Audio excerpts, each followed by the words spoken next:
मन बोल हरि हरि हरि बोल गोविंद माधव गोपाल बोल।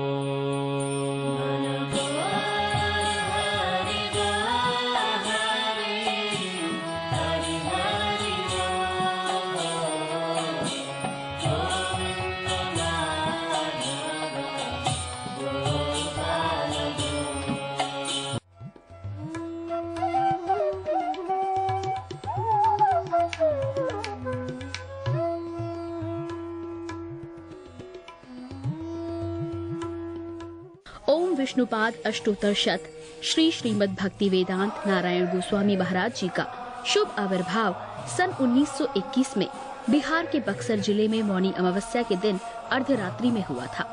प्रारंभ से ही इनकी धर्म में रुचि थी। बचपन में ही उन्होंने गीता, रामायण आदि का अध्ययन किया था।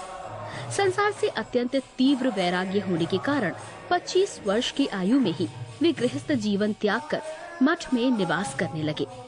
सन 1946 में उन्होंने नित्य लीला प्रविष्ट ओम विष्णुपाद श्री श्रीमद् भक्ति प्रज्ञान केशव गोस्वामी महाराज जी से विधिवत दीक्षा प्राप्त की तथा सन 1954 में संन्यास ग्रहण किया। मथुरा में निवास करते हुए अपने गुरु की आज्ञा तथा कृपा से अनेक ग्रंथों का हिंदी भाषा में अनुवाद किया है।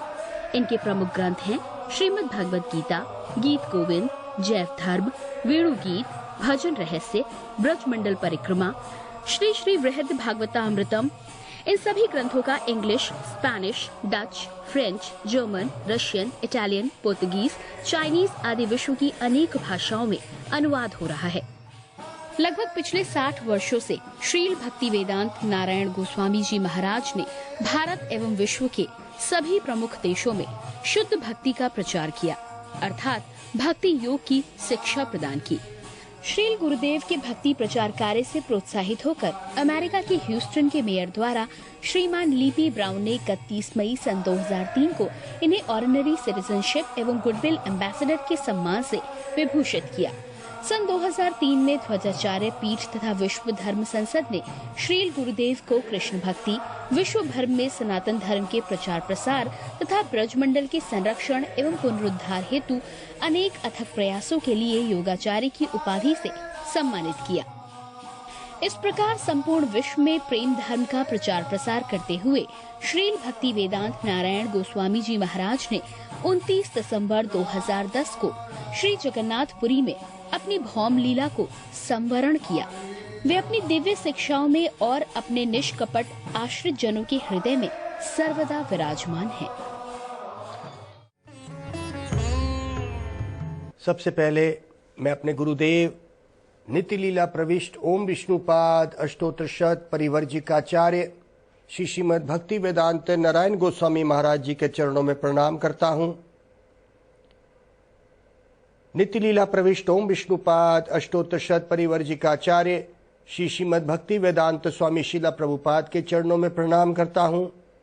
अपने परम गुरुदेव नित्य लीला प्रविष्ट ओम विष्णुपाद अष्टोत्तर शत परिवर्जिकाचार्य श्री श्रीमद् भक्ति प्रज्ञान केशव गोस्वामी महाराज जी के चरणों में प्रणाम करता हूँ। आप सब भक्तों का, श्रोताओं का, दर्शकों का स्वागत है। हम रघुनाथ दास गोस्वामी ब्रज के भक्त, महाप्रभु के अच्छे परिकर, नित्य परिकर, उनके द्वारा रचित एक पुस्तक जो श्रीमद् भागवत और भगवत गीता का सार, आध्यात्मिकता में कोई भी व्यक्ति इच्छा भी करने मात्र से जब तक रघुनाथ दास गोस्वामी की इस पुस्तक को नहीं पढ़ेगा वो आध्यात्मिक जीवन में आगे नहीं बढ़ सकता। ये पुस्तक का नाम है मन शिक्षा। उस पुस्तक के 12 हिस्से, 12 श्लोक हैं। ये 12 ऐसी सीढ़ी है जो हमें हमारे उस मुकाम तक पहुंचाती है जिसको राधा कृष्ण की प्रेममयी भक्ति कहते हैं और हमारे जीवन का लक्ष्य है। मन को प्रार्थना कर रहे हैं रघुनाथ दास गोस्वामी। जो पहला श्लोक हमने पिछले 2 हफ्तों में से लिया हुआ, आज उसके ऊपर चर्चा और आगे बढ़ाते हैं। उसमें उन्होंने शुरू किया, गुरौ गोष्ठे गोष्ठालीषु सुजने भूसर गणे स्वमंत्र नामनी ब्रज नव युग युग द्वंद्व शरणे सदा दम्भ हित्वा गुरु रतिम पूर्वमती तरा मये स्वांत भ्रातरश्चट चटु भिरयचे धृत पदे। चाटु वचन, मैं तेरी बहुत खुशामद करता हूँ। धृत पदे, मैं तेरे चरण पकड़ता हूँ। किसके? मेरे प्यारे मन, मैं तेरे चरण पकड़ता हूँ, तेरी खुशामद करता हूँ। और क्या कहता हूँ कि गुरु गोष्ठे गोष्ठालेषु, गुरु जी के शरण में जा। गोष्ठे मतलब ब्रज के शरण ले, ब्रजवासी गोष्ठालेषु, ब्रजवासियों की तू शरण ले। सूजन भूसर गणे, सूजन ब्रजवासियों की जो वहाँ वास करते हैं। भूसर गण मतलब ब्राह्मणों की। स्वमंत्रे, गुरु के द्वारा दिए हुए मंत्र की शरण ले। श्री नामनी, वो नाम की शरण ले। और जो नामनी मतलब ब्रज नव युग युग, राधा कृष्ण, इसका मतलब ब्रज के नव युवक, युग युग युग द्वंद्व, जो राधा और कृष्ण है उनकी शरण ले। और क्या कर? सदा दम हितवा, हितवा मतलब त्याग। किसको? अपने दम्भ को त्याग। दम्भ मतलब अहंकार, कपटता। हे मेरे प्यारे मन, सरल हो जा। और अब तू क्या कर? राधा कृष्ण की शरण कैसे लेगा? गुरु की शरण ले, और मैं तेरे चरण पकड़ता हूं। अब बताइए, एक आम व्यक्ति क्या समझेगा कि एक व्यक्ति अपने मन को प्रार्थना कर रहा है, क्योंकि मन एक भिन्न वस्तु है। आत्मा के साथ मन और बुद्धि है। ये 5 तत्व का शरीर है, तो पूरा मिला के 8 तत्व हो गए, और 9वां है ये आत्मा। आत्मा इस 8 तत्व में फंसी हुई है। अभी तक हमने यही सुना था कि मृत्यु के समय ये 5 तत्व अलग हो जाते हैं, जिसको मिट्टी, पानी, पृथ्वी, जल, वायु, आकाश, अग्नि कहते हैं। मरने के समय पे ये चली जाती है, और आम व्यक्ति कहता है आत्मा चली गई। लेकिन आत्मा के साथ क्या जा रहा है? मन, बुद्धि और अहंकार, एक सूक्ष्म शरीर जिसको कहते हैं सटल। एक होता है ग्रॉस मतलब स्थूल, स्थूल शरीर जो दिख रहा है, और सूक्ष्म शरीर मतलब सटल जो नहीं दिखता, वो है मन, बुद्धि और अहंकार। हमारे पूरे जीवन में जो हमने कर्म करे उससे हमारा मन और बुद्धि बना, और वो मन बुद्धि जो हमारा बना हमारे कर्मों से, अब आत्मा जब अगला शरीर धारण करेगी, ये मन बुद्धि की जो स्थिति है उस हिसाब से धारण करेगी। ये एक आम व्यक्ति का प्रश्न होता है, प्रभु जी मरने के बाद व्यक्ति कहाँ जाता है? मरने के बाद ये 5 तत्व का शरीर सब जान गए, पृथ्वी, जल, वायु, आकाश, मतलब earth, water, fire, air and ether. ये 5 तत्व का शरीर मिट्टी हो गया, और 3 तत्व मन, बुद्धि और अहंकार ये चले जाता है आत्मा को लेके दूसरे शरीर में। जैसा मन और बुद्धि हमने इस कर्मों में किया, बुरे कर्म करे तो जानवर योनि में चले जाएंगे। बुरे कर्म में मन बुद्धि बड़ा ही घिनौना हो जाता है, फिर जानवर योनि मिलती है, या फिर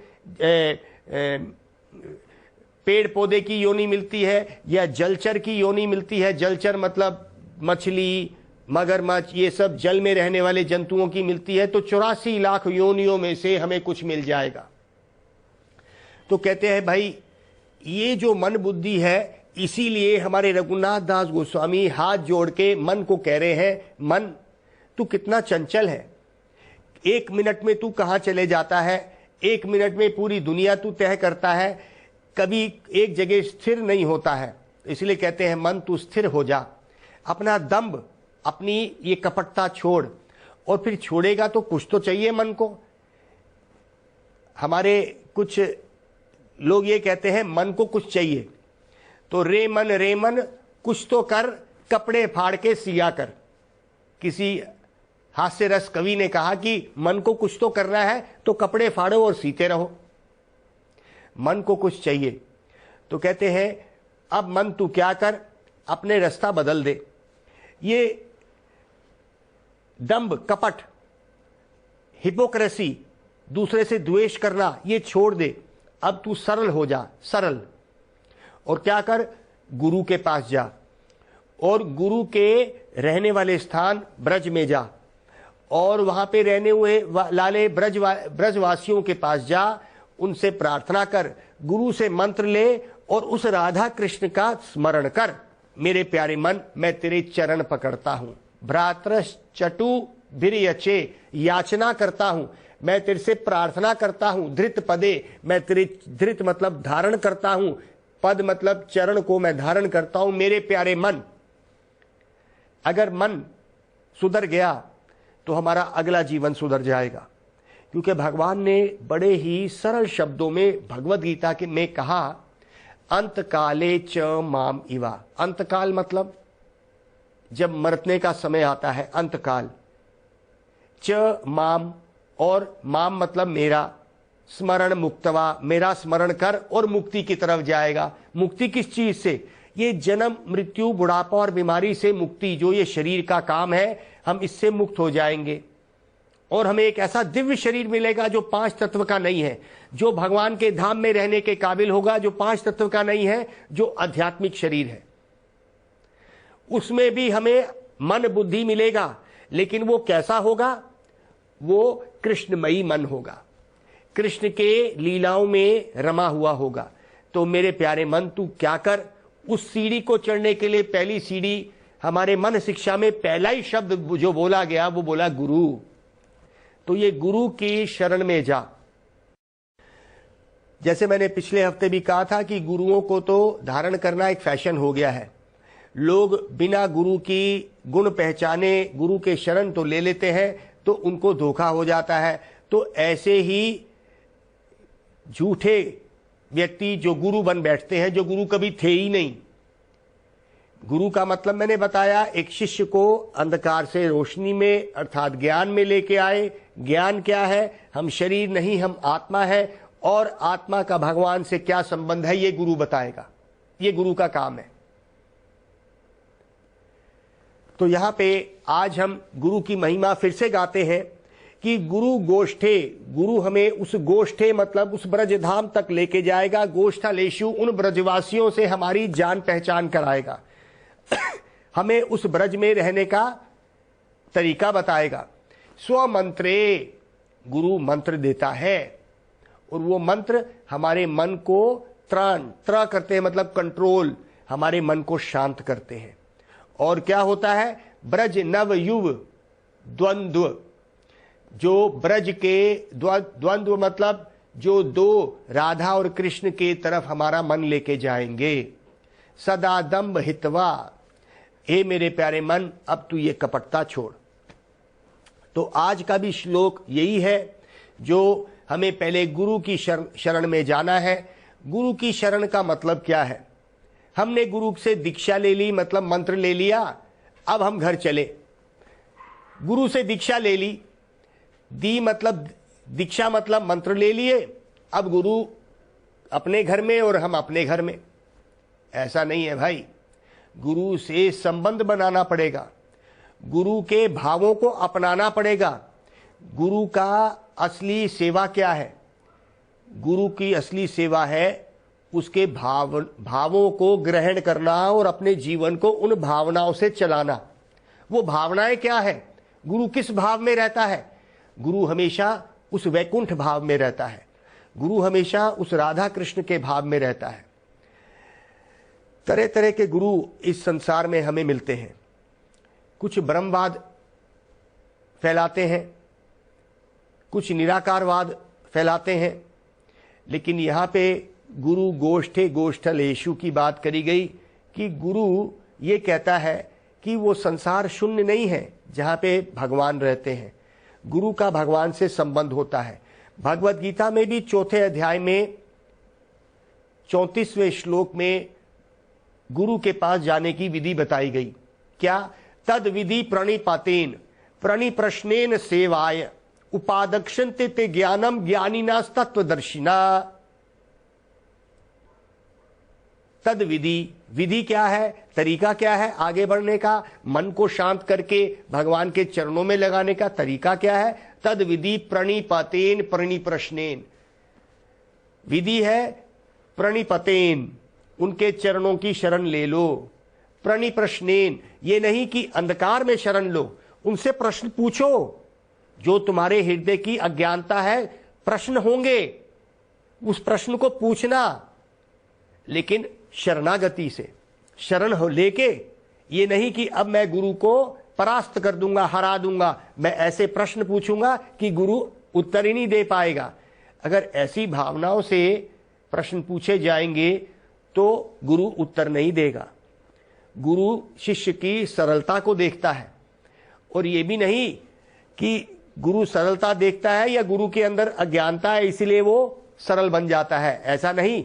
गुरु के हर प्रश्न को जवाब उत्तर दे सकता है और शिष्य को हरा देता है अपने वाक्यों से, अपने ज्ञान से। ऐसे गुरु के पास जाना है। प्रणिप्रश्नेन सेवाय, सेवाय मतलब सेवा करो गुरु की, प्रश्न करो लेकिन सेवा भी करो, चैलेंज नहीं करना, अर्थात गुरु को हरा दूंगा मैं, ऐसे भावनाओं से भगवान कभी भी संतुष्ट नहीं होंगे। उपादक्षन ते ज्ञानम ज्ञानिना तत्वदर्शिना, ऐसे गुरु जिसने तत्व के दर्शन करे हैं, वो तुम्हें भी उस तत्व के दर्शन अर्थात भगवान के दर्शन कराएगा। ऐसे गुरु की शरण लो। तो उन भावनाओं से उन गुरु की शरण हमने लेनी है, जिन भावनाओं में गुरु है उसको दीक्षा कहेंगे। उन भावनाओं को मन में लाना है। वो भावनाएं क्या होती हैं, तो गुरु का अंतरंग भाव क्या है उसको समझना है। गुरु का शास्त्रों के मुताबिक एक ही भावना है। शिष्य को, शिष्य के मलिन मैले मन को, जिसमें काम, क्रोध, लोभ, मोह और पागलपन इस संसार को भोगने का भरा है, शिष्य का ये गंदा मन, मलिन मन को साफ करना, ये गुरु का काम है, ये गुरु का कार्य है। गुरु इसलिए अपनाए जाते हैं। और गुरु क्या करता है, उसमें उस तत्व को, उस राधा कृष्ण, उस भगवान के संबंध को जोड़ता है शिष्य के साथ। इसी को गुरु कहेंगे। ये भावनाएं होनी चाहिए सब गुरुओं की। अगर ये भावनाएं नहीं है तो वो गुरु कहलाने लायक नहीं है। गुरु इस संसार का नहीं होता।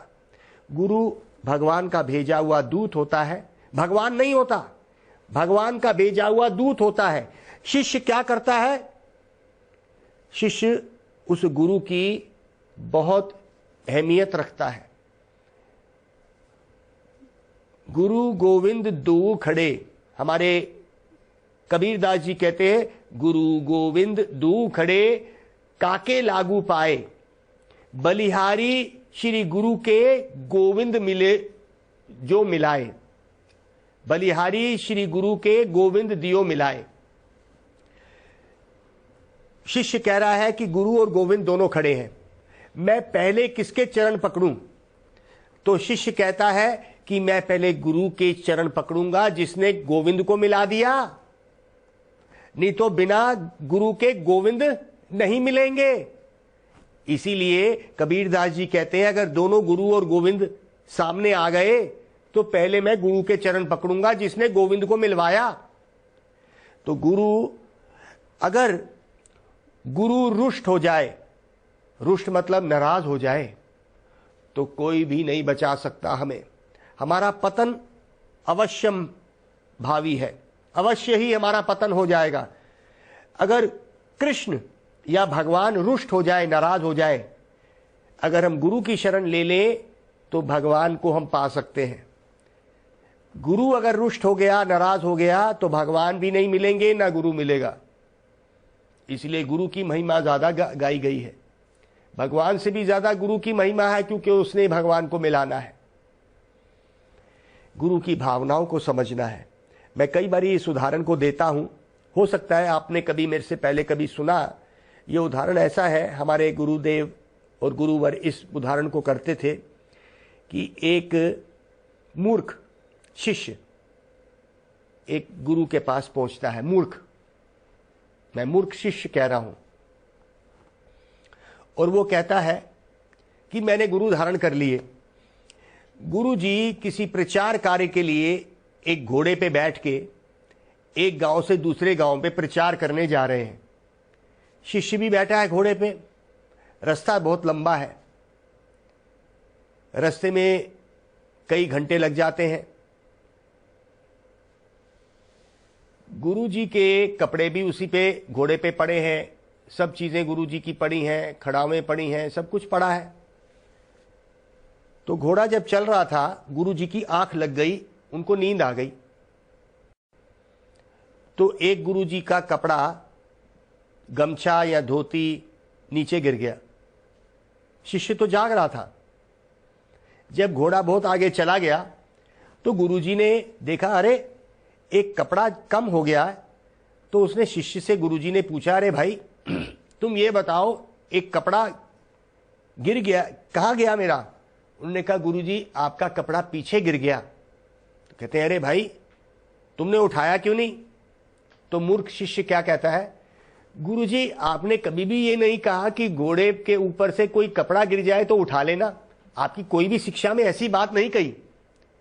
गुरुजी अपने सर पे हाथ लगा के कहते हैं, अरे भाई सुनो, मन में तो सोचते हैं शिष्य बड़ा मूर्ख है, मेरी भावनाओं को नहीं समझता है। तो वो शिष्य को कहते हैं, अरे भाई घोड़े में से कुछ भी गिरे तुम ऊपर रख लेना। ये कह के गुरुजी फिर से अपनी आंख लग जाती है, नींद में आ जाते हैं। वो कपड़ा शिष्य ले आता है और घोड़ा आगे चल पड़ता है। थोड़ी देर बाद घोड़ा गोबर करता है। चलते चलते भी घोड़े गोबर कर देते हैं। तो शिष्य सोचता है, अरे गुरुजी ने कहा था घोड़े में से कुछ भी गिरे तो उठा लेना। तो शिष्य क्या करता है, गुरुजी सो रहे हैं, शिष्य नीचे छलांग मारता है और गोबर इकट्ठा करके गुरुजी के पास रख देता है, क्योंकि गुरुजी ने कहा था घोड़े से कुछ भी गिरे तो उठा लेना। गुरुजी उठते हैं, देखते हैं, अरे कुछ बदबू आ रही है। शिष्य को पूछते हैं, क्या है? कहते, गुरुजी आपने कहा था घोड़े से कुछ भी गिरेगा तो उठा लेना। आपकी आंख लग गई, घोड़े ने गोबर करा तो मैंने गोबर उठा के रख दिया। गुरुजी बड़ी जोर से सर पे हाथ मारते हैं, कहते हैं, सच में ही शिष्य बड़ा मूर्ख है। इसको मैं लिख के समझा देता हूं क्या क्या गिरना चाहिए। अरे भाई मूर्ख, देख, अगर मेरी खड़ावें गिरे, अगर मेरे धोती गिरे या मेरा गमछा गिरे तो उठा लेना।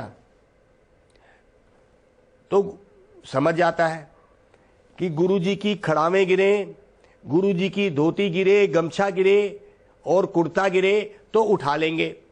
पूरी लिस्ट दे देते हैं। अब घोड़ा चल रहा है आगे, गुरुजी की आंख लग जाती है।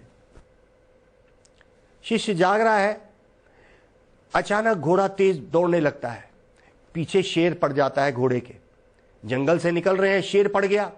अब घोड़ा बहुत तेज भागता है, झटका लगता है, गुरुजी नीचे गिर जाते हैं। आंख लग गई थी गुरुजी की। अब जैसे ही गुरुजी नीचे गिरे तो मूर्ख शिष्य ने क्या देखा, जल्दी से पेपर उठाया कि गुरुजी ने क्या लिखवाया था। गुरुजी ने लिखवाया था कि गुरुजी के जितने कपड़े हैं, कुर्ता है, धोती है, गमछा है, सब उठा लेना।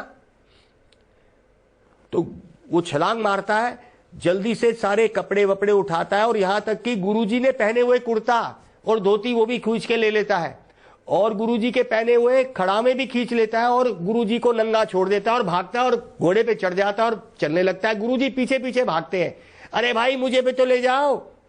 तो फिर कागज पे देख के गुरुजी को चिल्ला के बोलता है, गुरुजी आपने ये तो नहीं कहा था कि मुझे ले लेना जब मैं भी गिर जाऊं।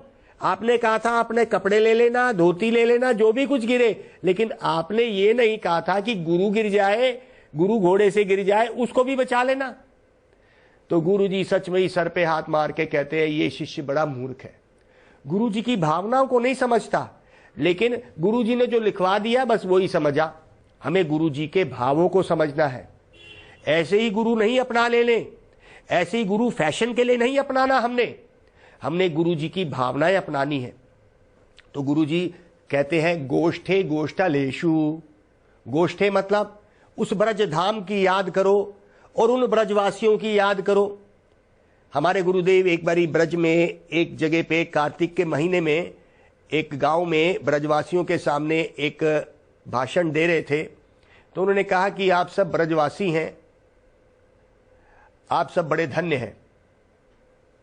तो सब ब्रजवासी वहां पे बैठे हुए बड़े बड़े सब आनंदित हुए।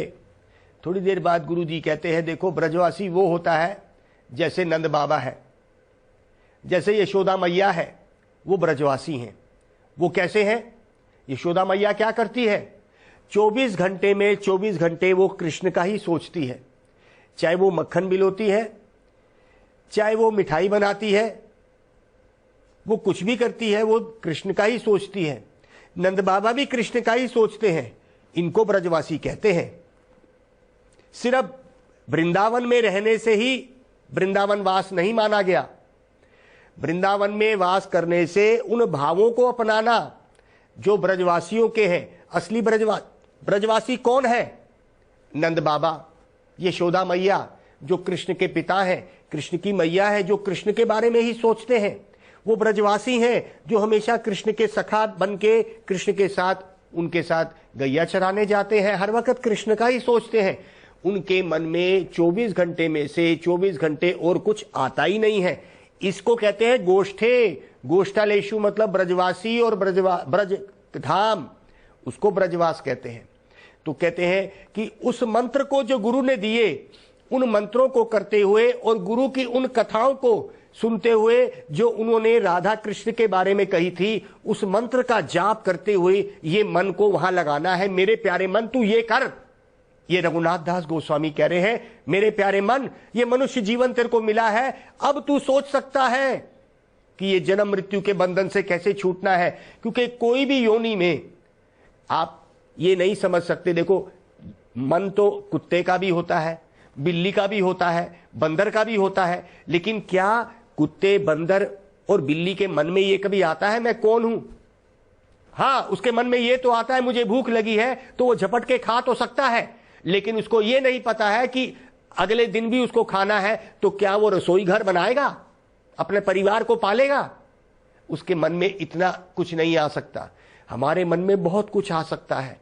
मन जो है, मनुष्य जीवन में ही हम ये सोच सकते हैं मैं कौन हूं और मेरा भगवान से क्या संबंध है। ये है हमारे मन की, इस मनुष्य जीवन में मन जो है बड़ा विकसित है। इस मन को सिर्फ खाने पीने और सोने के लिए ही इस्तेमाल करना, बस इतनी गति रखना मन की। जिस मन की गति कहां तक पहुंच सकती है ये समझने के लिए कि मैं कौन हूं, भगवान कौन है। इसलिए मन को शुद्ध करने के लिए अभी से ही इसी वक्त आप मेरे साथ नाम लीजिए, हरे कृष्णा कृष्णा कृष्ण हरे हरे, हरे राम राम राम हरे हरे। मन बोल हरि हरि हरि बोल।